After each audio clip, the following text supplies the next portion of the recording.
स्वागत आहे तुमचं यशोम बेकर या चॅनलमध्ये। कधी कधी आपल्याला जेवण बनवायचा कंटाळा येतो आणि काय बनवायचं हे सुचत नाही, तर ही रेसिपी ट्राय करा। ही झटपट तर होते आणि खायला एवढी टेस्टी आहे की तुम्ही कधी पण बनवून खाऊ शकता। तुम्हाला जर व्हिडिओ आवडला तर एक लाईक नक्की करा आणि चॅनलला सबस्क्राईब केलं नसेल तर आत्ता चॅनलला सबस्क्राईब करून ठेवा। इथे मी कढई गरम करत ठेवलेली आहे, त्याच्यामध्ये मी 2 चम्मच एवढं तेल टाकत आहे आणि 1 चम्मच एवढं तूप टाकत आहे। तुम्हाला पाहिजे तर तुम्ही सगळं तूप पण वापरू शकता। इथे मी काही खडे मसाले घेतलेले आहेत, 4 लवंगा, 5 काळे मिरी, 2 छोटी इलायची, 2 दालचिनीचे तुकडे, 1 चम्मच जिरा आणि 2 तमालपत्र घेतलेले आहेत, ते टाकूया आणि त्याला फ्राय करून घेऊया। इथे 1 कांदा मी बारीक कापून घेतलेला आहे, त्याला पण आपण टाकूया आणि त्याला पण फ्राय करून घेऊया।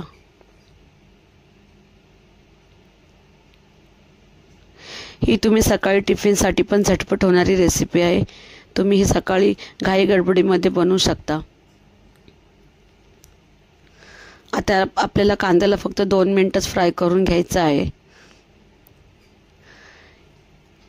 इथं आपला कांदा 2 मिनिटं फ्राय झालेला आहे।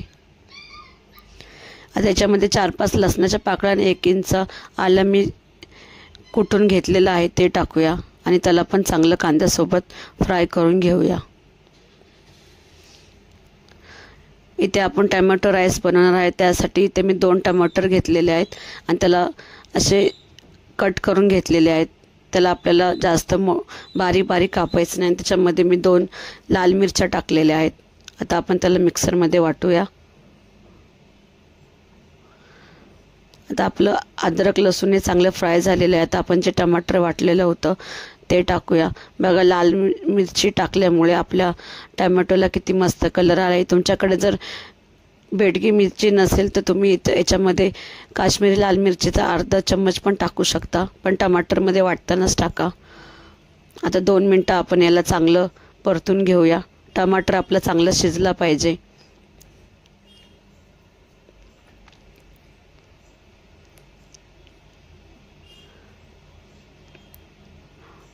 आता 2 मिनिटं झालेली आहेत। आता आपलं टमाटर शिजायला सुरुवात झालेली। टमाटरमध्ये पाणी होतं ते सगळं आपल्याला आटवून घ्यायचं आहे। आता इथं मी मीडियम गॅस केलेला आहे आणि 2 मिनिटं मी मीडियम गॅसवर ते टमाटर चांगलं परतून घेतलेलं आहे आणि त्यातलं पाणी सगळं आटवून घेतलेलं आहे। बघा किती मस्त आपलं टमाटर हे शिजलेलं आहे आणि याचा कच्चेपणा सगळा निघून गेलेला आहे। अजून आपण याला 1 मिनिट फ्राय करून घेऊया। याला आपल्याला सारखं ढवळायचं आहे, नाहीतर आपलं खाली तळाशी लागू शकतं।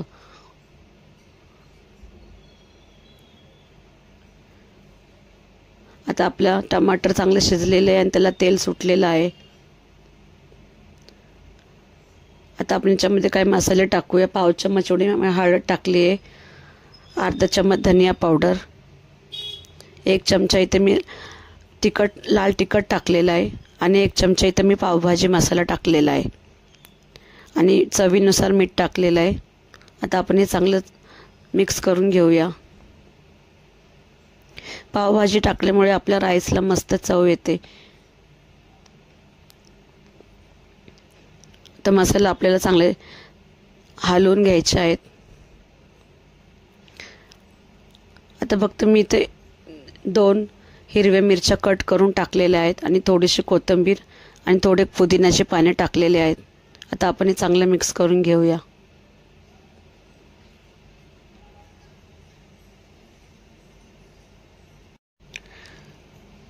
आता इथे मी 1 टमाटर मोठा कापलेला आहे, ते टाकूया आणि त्याला पण चांगलं मिक्स करून घेऊया।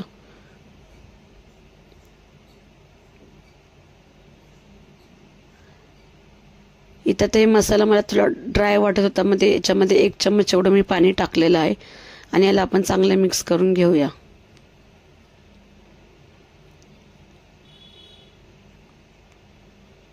आपल्याला टमाटरला जास्त शिजवायचं नाही, आपल्याला असंच मोठं टमाटर ठेवायचं आहे। आता 1 बाउल इथे मी आता आपण याला अजून 1 मिनिट पाणी थोडं आटेपर्यंत आपण मिक्स करून घेऊया। आता 1 बाउल इथे मी राईस घेतलेला आहे।